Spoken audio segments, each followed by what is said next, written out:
Structures बनाएंगे, छोटा सा लेक्चर।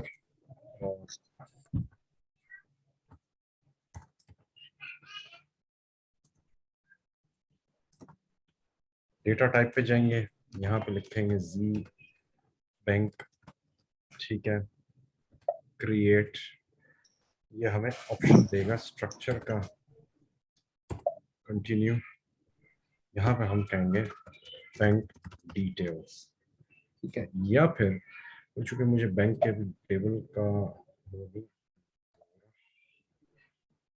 हम करते हैं जी मटीरियल नंबर,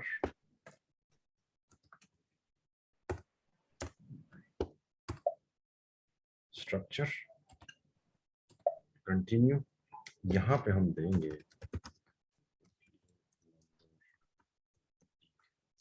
ठीक है। यहाँ तक समझ में आ गई बात?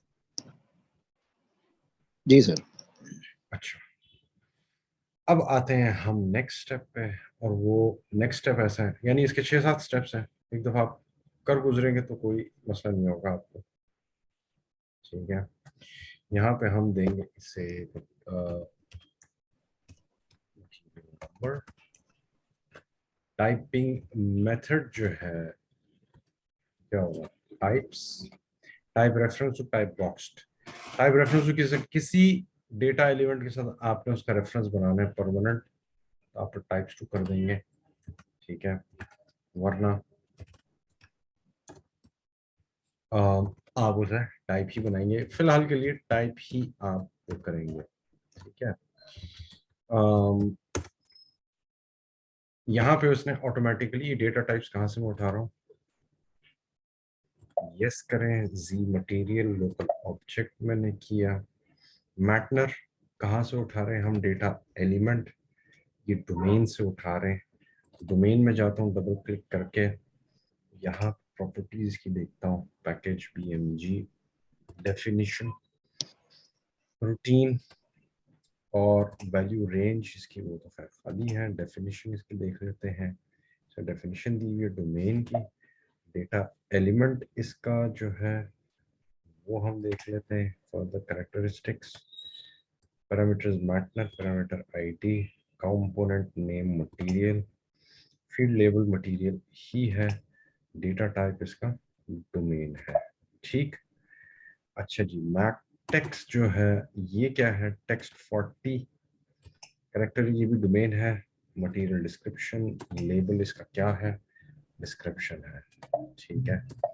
इस तरह आपका मटेरियल सॉरी स्ट्रक्चर जो है वो बन जाता है। अच्छा जी, अब हम जाएंगे किस पे भला, हम जाएंगे एक्स्ट्रास पे।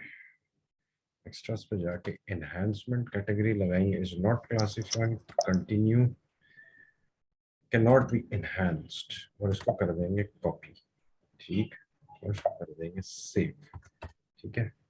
ये सेव हुआ, और उसके बाद आप ये आपका मटेरियल जो है वो ट्रांसपोर्ट होने के लिए वो सेव हो जाता है, ठीक है। इसको मैं करता हूँ एक्टिवेट जी मटेरियल,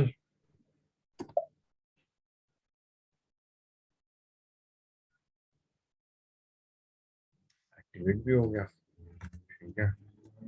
और उसके बाद फिर हम लोकल ऑब्जेक्ट में तो कर दिया हमने ऐसे, ठीक है। और उसके बाद फिर हम इसे सेव कर देंगे, सेव हो गया, दैट्स इट। आप इस तरह फिर क्या इनको रेफरेंस के तौर पे इस्तेमाल कर सकते हैं स्ट्रक्चर्स को। अच्छा, स्ट्रक्चर्स की अगर मैं डेफिनेशन में जाऊँ तो इसका भी मैं आपको बता देता हूँ, स्ट्रक्चर्स होते क्या है। स्ट्रक्चर्स जो है बेसिकली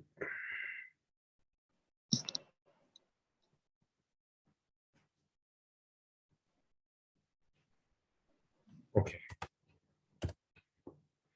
स्ट्रक्चर्स जो है ये यूजर डिफाइंड होते हैं, इनकी कोई मेमोरी में डेटाबेसेस के सेव नहीं होते, टेबल की तरह बनते हैं, लेकिन रन टाइम पे आप इनके जो है एग्जीक्यूशन कर सकते हैं। ठीक है, इसका जो डेटा है ये रन टाइम पे एग्जीक्यूट होता है। आगे चल के हम इंशाल्लाह देखेंगे, क्योंकि इसके अंदर स्ट्रक्चर्स के अंदर टेबल्स खुद से ही मेंटेन हो रहे होते हैं एबैप के, और यूजर डिफाइंड भी होते हैं, तो नेस्टेड टेबल्स भी फिर आपके इसमें आ जाते हैं, या स्ट्रक्चर्स विद इन स्ट्रक्चर्स भी आ सकते हैं। जहाँ पे मैंने डेटा एलिमेंट्स कंपोनेंट्स दिए थे, वहाँ पे आप इन्हें एज वहाँ पे यहाँ पे कंपोनेंट टाइप आप यहाँ पे स्ट्रक्चर भी दे सकते हैं। यहाँ तो मैंने सिर्फ फील्ड्स उठाई है ना, डोमेन्स उठाए हैं, यहाँ पे स्ट्रक्चर्स भी उठा सकते हैं। ठीक है, बाकी इसके अलावा अगर कोई आपका सवाल हो तो मुझे बता दें। छोटा सा आज लेक्चर था आज का, ये आज का एक हिस्से का जो समझ लें कि हमने ये मुकम्मल कर लिया। नेक्स्ट इसके बाद जो नेक्स्ट लेवल है वो एडवांस लेवल हम शुरू हो जाएंगे।